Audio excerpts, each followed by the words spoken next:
Hello dear students, मैं doctor Kesari Shukla आज आप लोगों को विलियम वर्ड्सवर्थ की एक बड़ी ही खूबसूरत रोमांटिक पोयम सॉलिटरी रीपर पढ़ाने वाला हूँ। यस स्टूडेंट्स, सॉलिटरी रीपर बड़ी ही खूबसूरत रचना है और इसका जो बैकग्राउंड है वो स्कॉटलैंड का है। स्कॉटलैंड एक पड़ोसी देश आप कह सकते हैं इंग्लैंड का है। हालांकि इन दोनों के बीच में एक ऐसा रिलेशन है कि दोनों को एक ही आप समझ सकते हैं।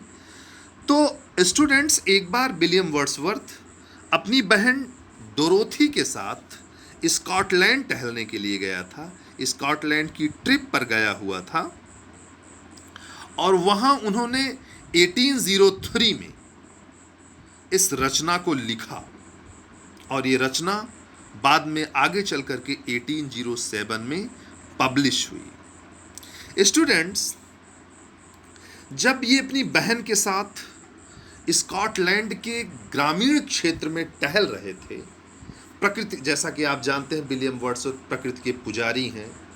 प्रकृति की गोद में ही रहना इनको पसंद है।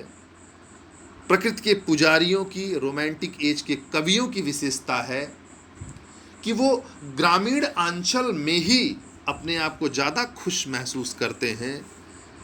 जो कंट्री लाइफ होती है, जो विलेज लाइफ होती है, that is the initial concern of romantic poets.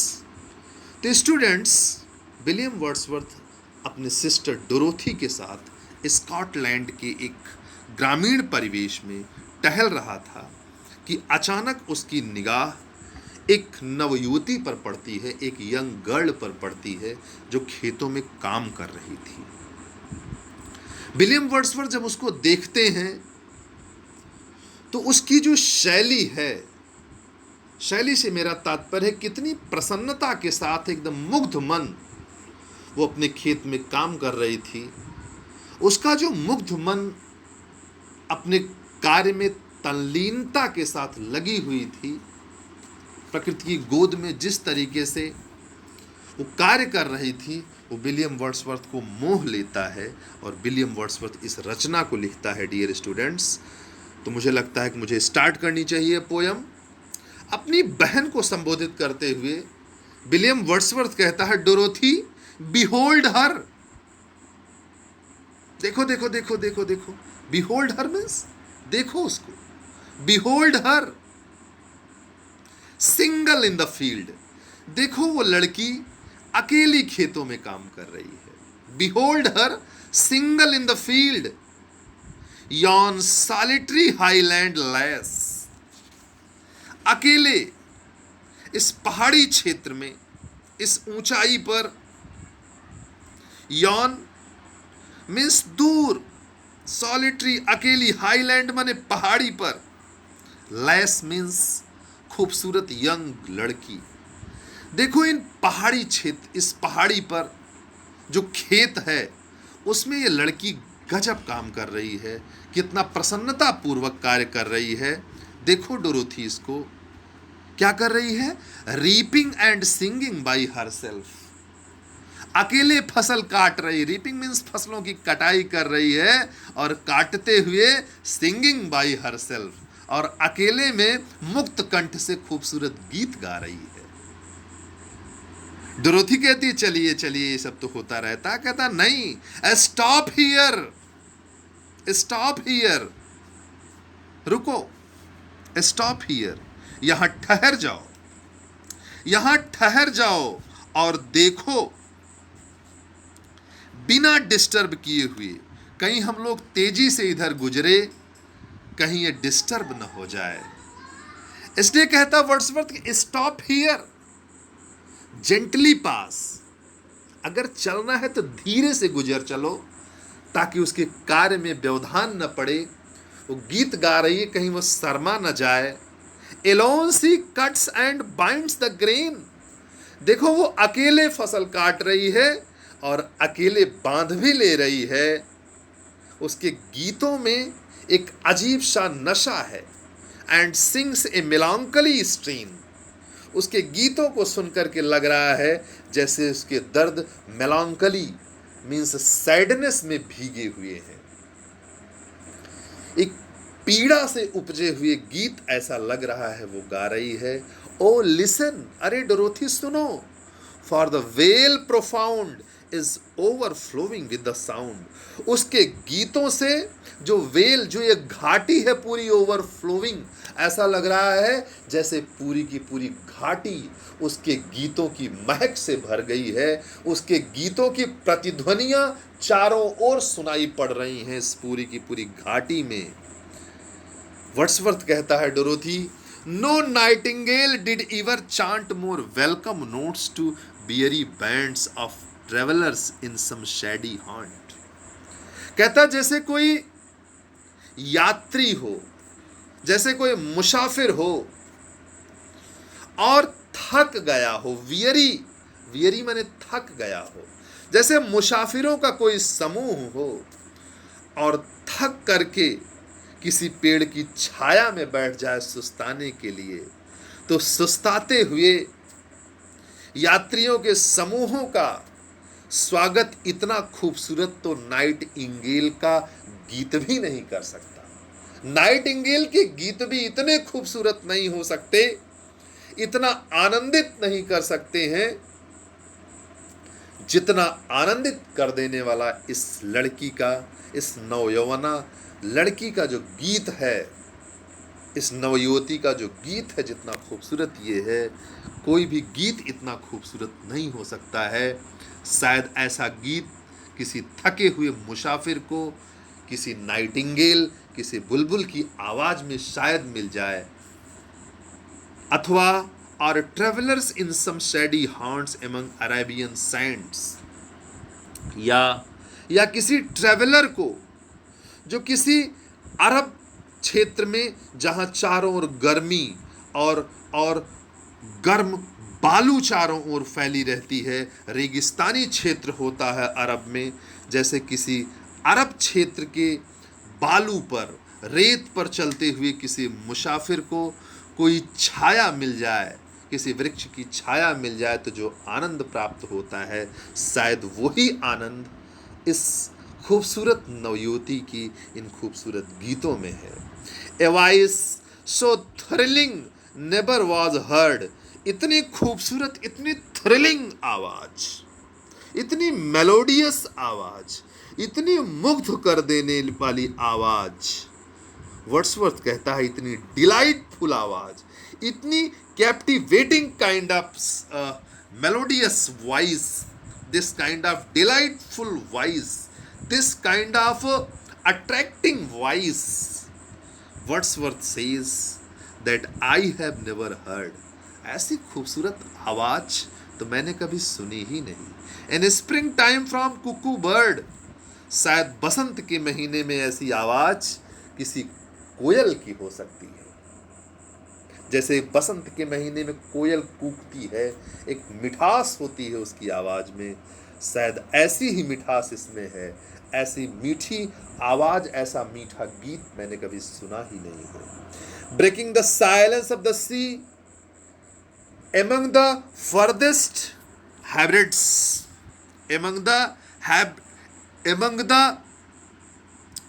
Farthest Hebrides, Hebrides students Scotland के तटवर्ती क्षेत्र है एक।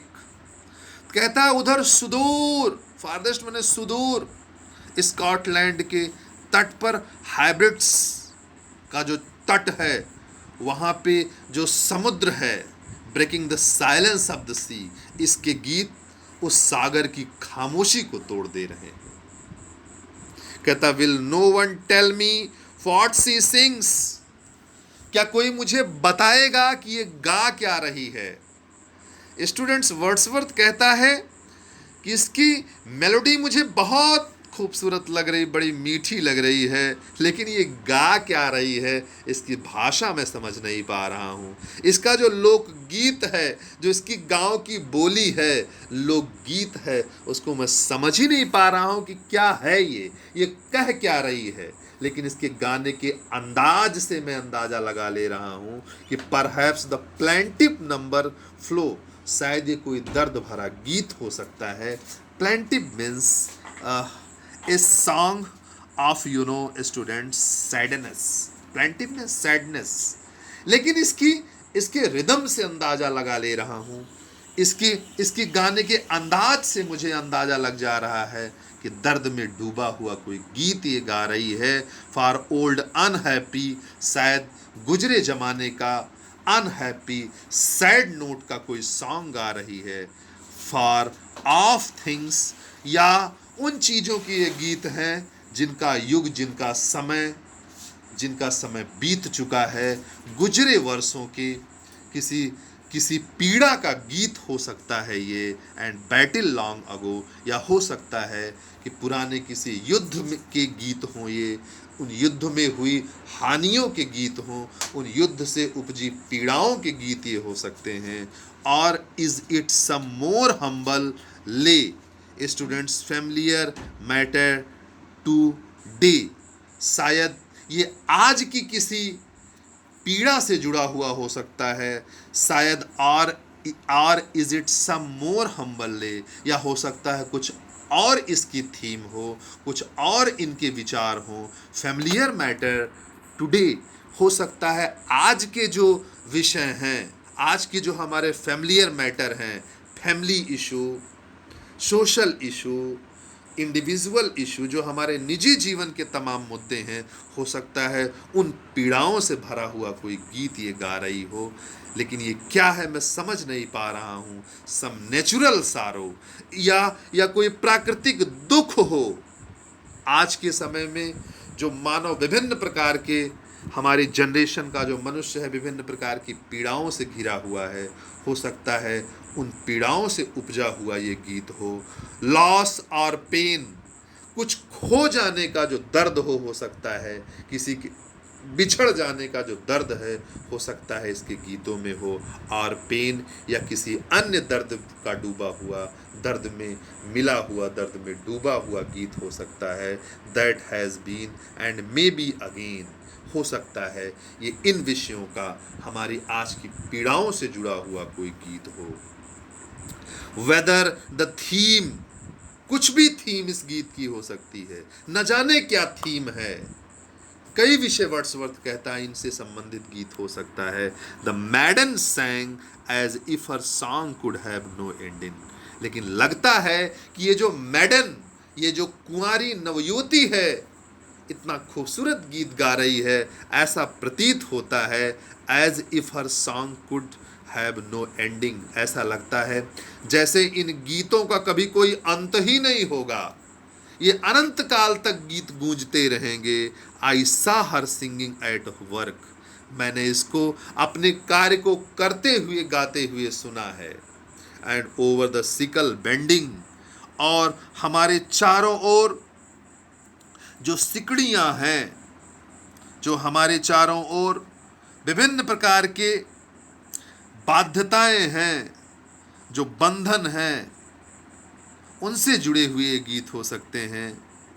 As if her song could have no ending, I saw her singing at her work and over the sickle bending, sickle हंसिया जिसे काटा जाता है, दराती, सिकल बेंडिंग उसकी मुड़ी हुई हंसिया।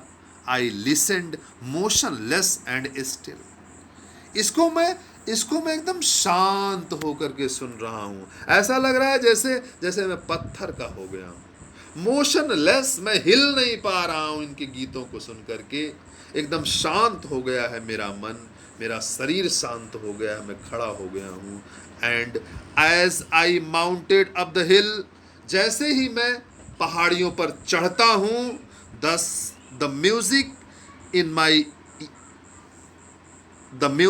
इन माई हार्ट आई बोर, मुझे मेरे हृदय में इस संगीत सा सुनाई पड़ता है। Long after it was heard no more, ऐसा गीत आज तक नहीं सुना गया है। इन गीतों की गूंज हमेशा ही मुझे सुनाई पड़ रही है।